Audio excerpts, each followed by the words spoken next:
Well, the trade winds are officially beginning to swirl. We're just a few days out from the trade deadline. Yankees went out yesterday and got a relief pitcher, Clay Holmes, from the Pittsburgh Pirates for a couple of prospects. They're linked to Trevor Story. I'll have more on that in this episode. But to me, it feels like you're just rearranging deck chairs on the Titanic.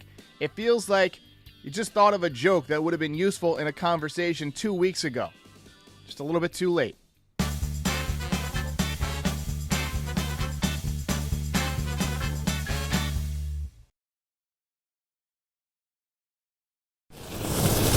Like a lot of you guys, I was kind of peeved and confused when the Yankees traded Hoy Park for Clay Holmes. Not that I dislike Clay Holmes or that I'm super high on Hoy Park.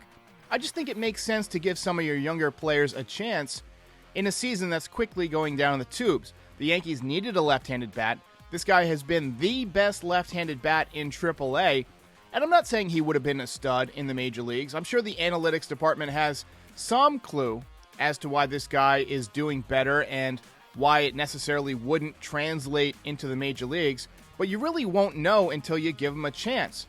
And the Yankees really didn't give him a chance, and to me that just seems unfair, and it seems like you're relying way too much on analytics instead of seeing what this kid can do with your own eyes. If he comes up and has some success right away, maybe that changes his outlook, maybe that changes his confidence.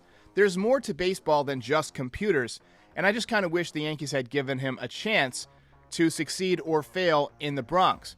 As for Clay Holmes, he's one of those classic guys who has a great arm.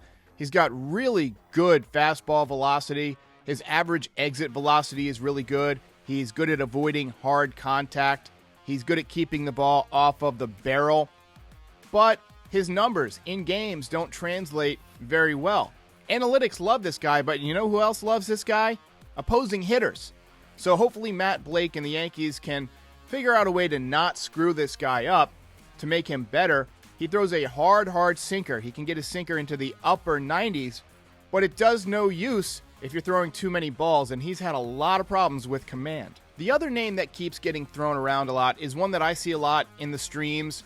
I see a lot of fans commenting that they want this guy, Trevor Story, with the Colorado Rockies. Now, Story is a shortstop, and the Yankees have a shortstop, Gleyber Torres, and he's actually having a pretty good year defensively, but Gleyber Torres' offense has fallen off dramatically. And the Yankees may feel, as A-Rod suggested on the ESPN broadcasts recently, that if you shift Gleyber Torres back to second base, it may allow him to be more comfortable in the field and to focus more on his offense, which would hopefully improve his offensive production. And Trevor Story is not having a great offensive season, but he's solid.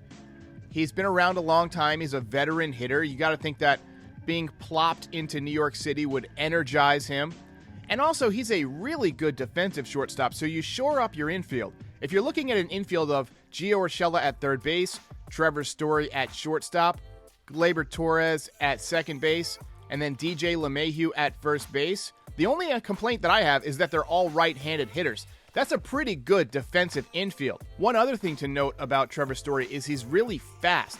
He is in the 89th percentile of sprint speed. He's got 17 stolen bases this year, and we've seen in recent weeks, since the Yankees have been forced to go back to that next man up philosophy, that guys like Greg Allen and Estevan Florial are adding another dimension to how this team can win games and how they can score runs by stealing bases, by taking the extra base, going from first to third, being less of a station-to-station offense. So I do think that Trevor Story would improve the team, but you can't overpay. I will absolutely lose it if the Yankees trade Anthony Volpe or Oswald Peraza or Luis Gil or Luis Medina or, God forbid, Jason Dominguez. I know that won't happen. But if they trade any of their major prospects to get Trevor Story, I'm just going to lose it, because Trevor Story's not going to fix this team in the short term, and I don't know that the Yankees are going to re-sign him. Like I said, they've got Anthony Volpe. He's going to be the Yankees shortstop in a couple of years. If not him, then Oswald Peraza. These guys are top-level prospects. They are exciting young players. They are the next generation of Major League talent at shortstop, and the Yankees are lucky to have two really, really good ones. So you don't want to deal these guys for somebody who's going to be paid a ton of money. This would be a classic Brian Cashman move. Wait too long and then overreact. One thing to be excited about in this series is the return of Aaron Judge. We're also getting Kyle Higashioka back. Both of these guys coming back from the COVID IL. I will say this, before I get to Judge and Higashioka, I want to give a shout out to Gary Sanchez because he's really stepped up this year. He's done a nice job catching Garrett Cole in Kyle Higashioka's absence. And I just want to give a nice round of applause to Gary Sanchez because I feel like he's really stepped up. Now, Aaron Judge needs to come back hot. Sometimes Aaron Judge can get off to a slow start when he hasn't played in a while, when he's coming back from injury or when he's beginning the season. It can take him 4 or 5 games to get warmed up. We can't afford a slow series against the Rays. You've got to come out and start beating the teams that are ahead of you if you want to sneak into that last wild card spot. So we need Aaron Judge to be hot from Jump Street when he comes back. Kyle Higashioka just needs to keep doing his thing, get in there and catch Garrett Cole, spell Gary Sanchez once in a while, and be that fun bench guy that we all know he can be, provide occasional pop. But I'm glad to have Higashioka back. But really, the guy that needs to step up is Aaron Judge. He has got to put this team on his back for the next 8 weeks. We've seen that Giancarlo Stanton can do it at times during this season, but he's not what he used to be. Aaron Judge is pretty much the only player left on this team that is superstar caliber offensively, and he needs to showcase that for the next 8 weeks. Otherwise, the Yankees are dead. I don't want to say that the season is over and that the Yankees have no chance because there's still the wild card, right? That's why the wild card was put into this game, so that bad teams like the Yankees could have a chance late in the season.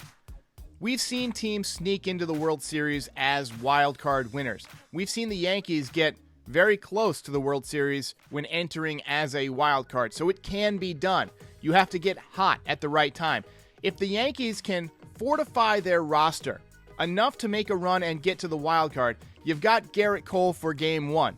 Then you've got to figure out a way to win the division series. The best of 5 division series is really tough because one bad play, one weird bounce can change the entire series, but that can work in your favor too. You can beat a better team like the Yankees did against the Indians in 2017. That was a better Indians team than Yankees team. I don't care what you say. The Indians should have won that series. Yankees scratched it out. Corey Kluber didn't have it, and that was a huge issue for them. But the Yankees ended up making a run. That same thing could happen this year. You can never predict baseball, as John Sterling likes to say. So let's see what happens over the next 8 weeks. And if the Yankees can get into the wild card, maybe they can make a run. But you still need to fortify this roster. You need another pitcher behind Garrett Cole. The Yankees may be hoping that Corey Kluber can come back, that Luis Severino can come back. I don't think you can necessarily count on those guys because they really haven't done it all year. They hopefully will be fresh arms, and a lot of arms in this league are not fresh at this point, and they'll be even less fresh as we get to the postseason. We've heard rumors about Max Scherzer. It sounds like the Tampa Bay Rays are interested in Max Scherzer. The Yankees should keep an eye on him, but again, you don't want to trade your top prospects to try and save a season in which you only have a 14% chance to make the playoffs. I will be back after the game tonight to do a post-game reaction. On Wednesday, I will be taking the night off. I'll be going on to the 643 DP podcast, which now lives on Patrick Hennessy's channel, Unhinged Yankees, and we'll be on after the game. And then Thursday, I'll be back with the post-game reaction right here on NYY Recaps. So I'll see you then. Thanks for watching. I'll see you next time.